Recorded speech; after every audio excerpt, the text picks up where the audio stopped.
In several Northern California counties is growing rapidly and has set off a new round of evacuations. The Rocky Fire has now expanded to more than 54,000 acres and is threatening 6,000 structures in Lake, Yolo, and Colusa counties. Good evening, everyone. I'm Heather Holmes. And I'm Ken Wayne. The Lake County Sheriff's Office announced new mandatory evacuations just a couple of hours ago. Deputies have been going door to door in the community of Spring Valley, north of Clear Lake, telling people to get out. These areas are added to an already long list of neighborhoods and rural roads under mandatory evacuations affecting more than 12,000 people. Overnight, the fire more than doubled in size and is now 54,000 acres. And crews there, they spent the day building and strengthening fire lines, trying desperately to get perimeter control. For more on the situation right now, let's check in with CAL FIRE Captain Joe Fletcher. Captain, thanks for joining us. How far is that fire from the communities of Lower Lake and Clear Lake Oaks, and are those communities threatened right now?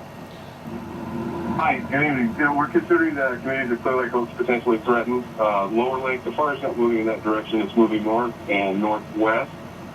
We have a firing operation going along Highway 20 right now to harden that land up, and it is holding well south of Highway 20.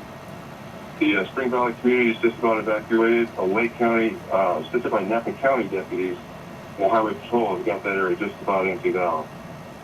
You mentioned that you believe that the lines are holding pretty well as you approach Highway 20. How concerned, though, are you about the flames jumping the highway, and why is it such a big concern if that does happen? We're very concerned, and we have a substantial quantity of resources all along the road there for the firing operation to make sure that it doesn't spot across the road, and then if it did, that we could pick it up right away. So far, so good. The big concern is the area north of the highway is all open wilderness, and if the fire gets in that area, it's going to go for quite a ways. But north of Highway 20, isn't that more open area? That's away. Clear Lake Oaks is just south of Highway 20. So the fire, you're worried about it jumping north of the highway away from Clear Lake Oaks? I'm trying to get a picture of what you're talking about. The Clear Lake Oaks is just a little bit west of us, so at the intersection of Highway 53 and 2020 running east-west, 53 north-south. So Clear Lake Oaks is right there at that intersection and just a little west of it. We're east of that along Highway 20 a few miles. But our big concern is across Highway 20 is the open wilderness and the very limited access to terrain. Some of that area was burned out in previous fires, so there's a few standing dead trees. But most of it is just highly combustible chimneys brush. All right, Captain Fletcher, thank you so much for joining us right now, updating viewers on the situation that is happening there in those three counties just north of the Bay Area, happening near Lake County, where that Rocky Fire has exploded. He talked about the shifting winds and the big concern about keeping it right there at Highway 20 and what happens if it does jump those fire lines. Today, worried residents in the fire area went to a community meeting set up by emergency officials to get the very latest information. KTV's Noel Walker was at that meeting and talked to those who are getting ready to leave. The Rocky Fire has done nothing since it started Wednesday afternoon, but grow. Not just a little. Overnight, the flames chewed through more than 20,000 acres, doubling its size in just a 5-hour period, and still growing. Unprecedented in CAL FIRE's experience. The fire has extreme amount of energy in it right there. It's very hot. We watched as flames flared, black smoke billowed in the distance, and firefighters stood ready. We're preparing for the worst.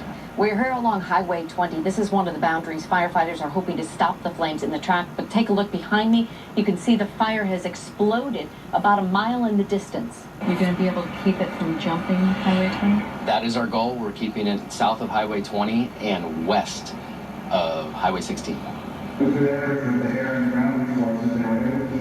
This afternoon, residents in the fire zone and those threatened by it filled the gymnasium at Lower Lake High School for a community meeting.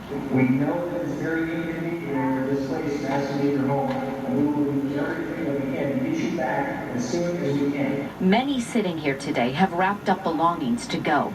Wrapping their heads around the possibility of losing it all is more difficult. You have to think about what's important. We have a dog and a cat, so they're priority, and of course our daughter. But other than that, It's hard to imagine. The fire destroyed 24 homes. More than 6,300 homes are threatened because this fire is so big and so unpredictable. Safe means it's only safe for now. Everyone I know had their car packed. I mean, they were ready with their pets and all that, and taking a few things that were important, and that was it. And we sat around for a couple days just being packed and thinking, well, if we have to, we will. They've been throwing everything they can at this, from the air and the ground. And this is just the beginning of August. The worst of fire season is yet to come. Noelle Walker, KTVU, Fox 2 News. We just heard from the fire captain talking about the concern about the fire getting to the community of Clear Lake Oaks, which is on the southeast end of Clear Lake. And Mark, looking at the winds, it looks like the wind is blowing away from that. So I'm trying to figure out how the fire could be moving against the wind. Is that possible? Well, it's definitely possible. When you get a fire this size, it's generating its own wind. In fact, you get all sorts of different, it's very hot, it's extremely hot, and you get these different circulations that develop. So, of course, we have the wind measurements right around the fire zone. I'm getting tired of holding the phone. The fire zone itself, it could be a completely different story when you get a fire of this magnitude.